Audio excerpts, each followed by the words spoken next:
السلام علیکم ناظرین، آپ دیکھ رہے ہیں KNN نیوز لائیو۔ میں ہوں کائنات، آئیے آپ کو لے چلتے ہیں اسلام آباد، جہاں پر وفاقی وزیر شبلی فراز میڈیا سے گفتگو کر رہے ہیں۔ جو کہ مختلف وجوہات کی وجہ سے کچھ اداراتی مسائل کی وجہ سے وہ رکا ہوا تھا، تو پرائم منسٹر صاحب نے اس کی فوری تعمیر کی انسٹرکشنز بھی دیں، اور جو مسائل تھے وہ حل ہو چکے ہیں۔ تو انشاءاللہ ابھی ہم جلد ہی جو ہماری یہ ایک پینڈنگ پروجیکٹ تھا وہ انشاءاللہ پائے تکمیل تک جلد ہی پہنچ جائے گا۔ اس کے بعد ایک اور اہم بات جو کہ کابینہ نے جس کی منظوری دی وہ تھا اسٹیٹ بینک آف پاکستان ترمیمی بل 2021۔ اس کے مسودے کی منظوری دی، اور اس کا بنیادی مقصد جو ہے وہ ہے اسٹیٹ بینک کو مزید با اختیار بنانا۔ اسٹیٹ بینک ایک ایسا ادارہ ہے جو کہ ایک تو سارے بینکس کا ریگولیٹر ہے، اور دوسرا یہ ہے کہ جو بنیادی کام اسٹیٹ بینک کا ہوتا ہے وہ ہوتا ہے انفلیشن کو کنٹرول کرنا، منی سپلائی، انفلیشن کو کنٹرول کرنا، یہ اس کا ایک بنیادی ذمہ داری ہوتی ہے۔ تو اس چیز کو حاصل کرنے کے لیے ہماری حکومت نے اسٹیٹ بینک آف پاکستان کو مزید اختیارات دیے ہیں کہ وہ انڈیپینڈنٹلی اپنے فیصلے کرے، کیونکہ ماضی میں یہی ہوتا رہا کہ جب آپ ایک تو اسٹیٹ بینک سے بوروئنگ ہم نے ختم دی تھی اور کر دی ہے، یہ ایک بڑا اہم نقطہ تھا جس میں کہ حکومتیں نوٹ چھاپتی تھیں، اور دوسرا یہ تھا کہ جو انفلیشن ہے وہ پیورلی اکنامک جو ریالٹیز ہوتی ہیں، جو اکنامک کنڈیشنز ہوتی ہیں، جو فیکٹس اینڈ فگرز ہوتے ہیں، اس کی بنیاد پہ فیصلے ہوتے ہیں۔ لیکن ماضی میں یہی ہوتا تھا کہ ایک پولیٹیکل یا سیاسی فوائد حاصل کرنے کے لیے اس کو کافی انفلوئنس کیا جاتا تھا۔ تو جو اسٹیٹ بینک ہے وہ اس لحاظ سے اتنا انڈیپینڈنٹ نہیں تھا جتنا کہ اس کو ہونا چاہیے، تاکہ وہ اپنی ایک بنیادی جو ذمہ داری ہے جو کہ انفلیشن کو کنٹرول کرنا ہے وہ کر سکے۔ ہم نے دوسرے ملکوں میں بھی دیکھا ہے کہ جو اسٹیٹ بینک کا ایک رول ہوتا ہے وہ ایک بڑا ہی انڈیپینڈنٹ ہوتا ہے۔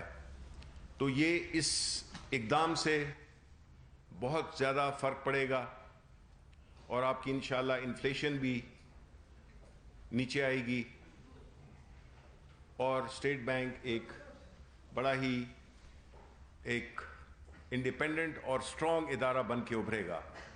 ماضی میں بھی اور ابھی بھی اسٹیٹ بینک کی ایک جنرل ریپوٹیشن اچھی رہی ہے، اسپیشلی جو ہیومن ریسورس ہے، لیکن کچھ قوانین ایسے تھے جو کہ وہ اس پہ ایک ایسا گیپ نظر آتا تھا جس میں کہ جس کی وجہ سے جو بنیادی رول ہے اسٹیٹ بینک کا وہ صحیح معنوں میں نہیں کرتا تھا۔ اس کے بعد میں سلیکٹیولی آپ کو بتا رہا ہوں کیونکہ کافی لمبی تفصیل ہے جس کی کہ میں یہ آپ کو دے دوں گا، پوری جتنی کیبنٹ کے جتنے بھی ایجنڈا آئٹمز تھے، تو میں جو زیادہ اہم ہے ان کی میں بات کرتا ہوں۔ دوسرا یہ تھا کہ جو سارک کو اگر آپ کو یاد ہو کہ ایک ہمارا ریجنل پلیٹ فارم ہے، اور اس میں ہماری حکومت نے کوئی غالباً $30 ملین کی ایک کمٹمنٹ دی تھی، $30 لاکھ کا عطیہ دینے کی منظوری دی تھی۔ تو اس میں ایک سجیشن آئی ہمارے کیبنٹ ممبر کی کہ، اور وہ تھے فواد چودھری صاحب، ہمارے منسٹر ہیں سائنس اینڈ ٹیکنالوجی کے، بڑا اچھا آئیڈیا تھا ان کا کہ ہمارے پاس جو کووڈ کی ایکوپمنٹ ہمارا بنا ہوا ہے، ہمارے ہاں جو اب الحمدللہ پروڈیوس ہوتا ہے، تو ہم وہ ایکوپمنٹ بھی اس میں شامل کریں، بجائے ٹوٹلی کیش دینے کے ہم کائنڈ میں بھی یہ عطیہ دے سکیں۔ اس کے علاوہ سر 30 ملین کی منظوری ہو گئی ہے؟ جی جی $30 لاکھ جی۔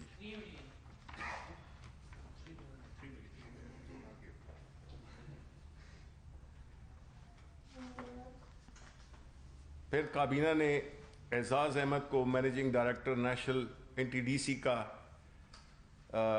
جو کمپنی ہے اس کی ڈائریکٹر جنرل کی پوسٹ پہ مینیجنگ ڈائریکٹر کی پوسٹ پہ ان کی تعیناتی کی۔ اس کے ساتھ ساتھ ہی محترمہ فوزیہ خان کو Pakistan standards and quality control authority میں ڈپٹی ڈائریکٹر جنرل تعینات کرنے کی بھی منظوری دی۔ اس کے بعد براڈ شیٹ کی جو آپ کو پتہ ہے کہ ایک کمیشن بنا ہوا ہے، تو اس میں جو عظمت سعید صاحب ہیں، جسٹس عظمت سعید صاحب، انہوں نے کوئی بھی مراعات یا تنخواہ لینے سے معذرت کا اظہار کیا ہے، جس کی کابینہ میں کافی پذیرائی ہوئی۔ ایک اور اہم، بلکہ میں کہوں گا کہ بہت ہی اہم بات ہوئی، وہ تھی انکم ٹیکس دوسرا ترمیمی بل 2021، اس کے مسودے کی بھی منظوری دی گئی۔ یہ وہ انکم ٹیکس لاز ہیں جو کہ بہت ہی اہم ہیں، اور انشاءاللہ فائنینس منسٹری، FBR، یہ آپ کو ایکسکلوسیولی، شہباز رانا یہاں پہ بیٹھے ہوئے ہیں، ایکسکلوسیولی ہم آپ کو اس کی پریزنٹیشن بھی دیں گے، اور وہ آپ کو اس سے اندازہ ہو جائے گا کہ کس طرح سے جو ٹیکس میں ریفارمز جو ہیں وہ کتنی میجر قسم کی ریفارمز کی ہیں۔ اس کے علاوہ کابینہ نے پاکستان اور روس کے درمیان جو north south gas pipeline ہے، اس منصوبے کے حوالے سے معاہدے میں ترمیم کے جو پروٹوکول ہیں اس کی منظوری دی، اور ڈرگ ریگولیٹری اتھارٹی کے چیف ایگزیکٹو آفیسر شیخ اختر حسین کو ہٹانے کی بھی منظوری دی، اور کابینہ نے عاصم رؤوف کو ڈریپ کے قانون کے مطابق عارضی طور پر CEO تعینات کرنے کی منظوری دی۔ اس کے علاوہ جو ایک اور اہم بات ہوئی، وہ اسٹیٹ اونڈ انٹرپرائزز کے بارے میں تھی، جس میں کہ بتایا گیا کہ کس طرح سے ان کی جو لاس میکنگ ہے، اور وہ کمپنیز جن میں ریفارمز جاری ہیں، کچھ لاز میں ترامیم اور کچھ ان کی ریسٹرکچرنگ کی بھی بات ہوئی، تو اس میں جو فیکٹس اینڈ فگرز بتائے گئے، اس میں یہ بہت اہم ہے، کیونکہ بدقسمتی سے ہم یہ باتیں شیئر نہیں کرتے ہیں، لیکن یہ بڑی اہم باتیں ہیں، جس میں کہ اکثر ذکر ہوتا ہے اسٹیٹ اون انٹرپرائزز کا اور ان کے اسٹیٹس کا، اور جی کے لاس میکنگ ہے۔ اس میں جو ہمیں دی گئی ان کی پرفارمنس 2018-2019 کا جو کمپیریٹو وہ دیا کہ 2013-14 میں یہ اسٹیٹ اون انٹرپرائزز 204 ارب کے پلس میں تھیں،